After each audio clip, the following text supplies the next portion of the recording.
Hi all, and welcome back to the Wonder Mix.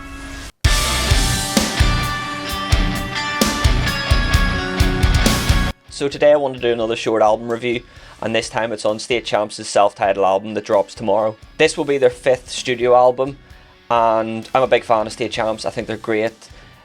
This album really has cemented that they are really big players in the world of pop punk. When conversations come up, we always talk about like Blink and stuff like that. But in modern pop punk, we've got like Neck Deep and now State Champs. Like we've loads, but standouts at the moment. Before I get into the album, I really love that they only did give us 3 singles because it gave us more to kind of look forward to. Like it works in some cases where we have a lot of the singles before it, and that's great. There's a time and a place for this. But in this regard, I really wanted to hear it as a body of work, and I'm glad I did. I think it is really good. End of video. No, I'm only joking.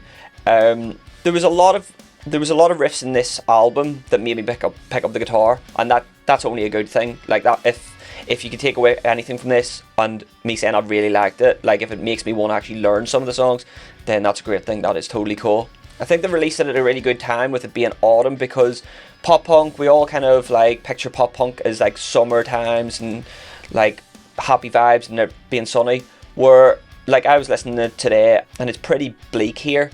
So like having an album full of summer vibes and everything you expect to come with it, like angst, punchy guitars, punchy drums, vocals, really cool vocal lines, really cool lyrics, that what you would expect really.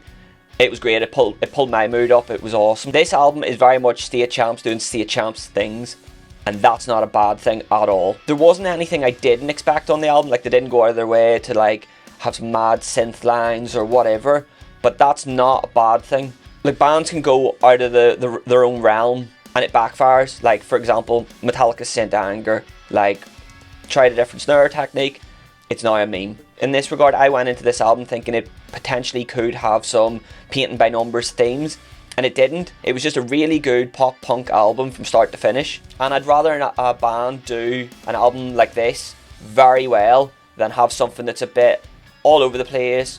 They do their bits really well, they try something that doesn't quite hit the mark, and it's just all over the show. But with this was really good from start to finish, and I thoroughly enjoyed it. And again, it did my test where I finished it, wanted to put it straight back on again, so that's only a good win. I sometimes do this, and I put myself in the mindset of if any of these songs were played live now on their next tour, say for example, would there be one that I'd maybe go get a drink or maybe wouldn't be bothered missing?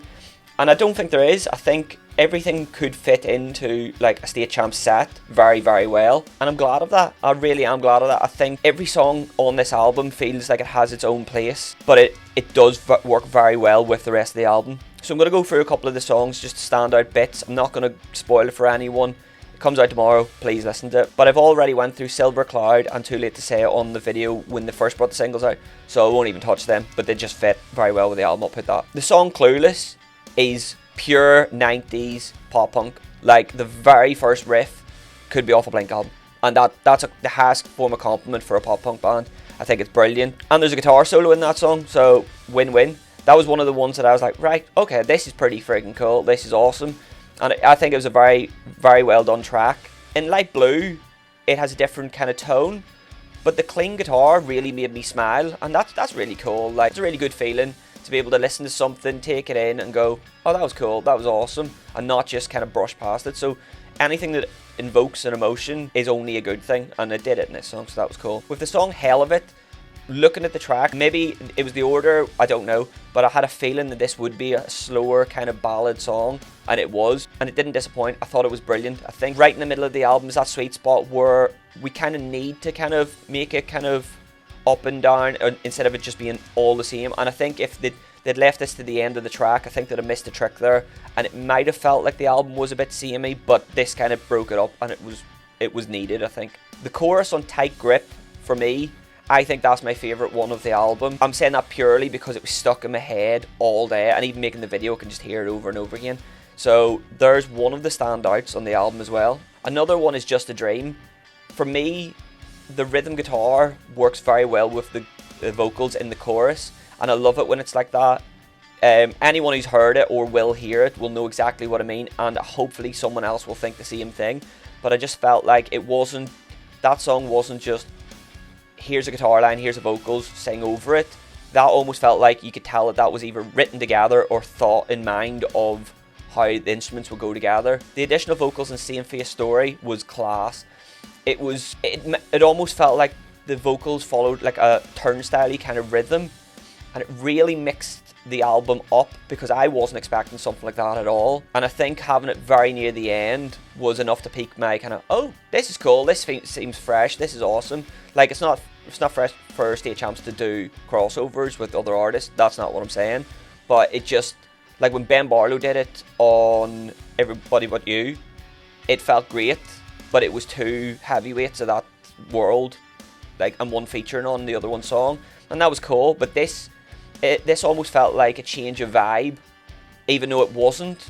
It's very hard to explain, but it did work very, very, very well. And it wasn't like, here's a couple of lines.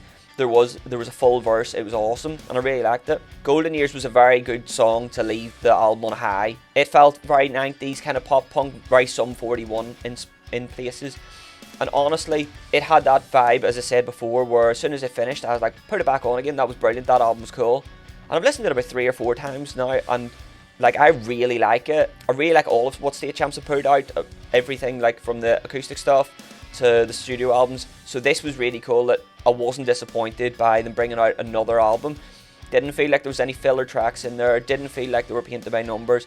It felt like they were like, right, here's our back catalogue. Here's what we do well. Let's do it better again and push for it. So yeah, I just want to keep it a really short video.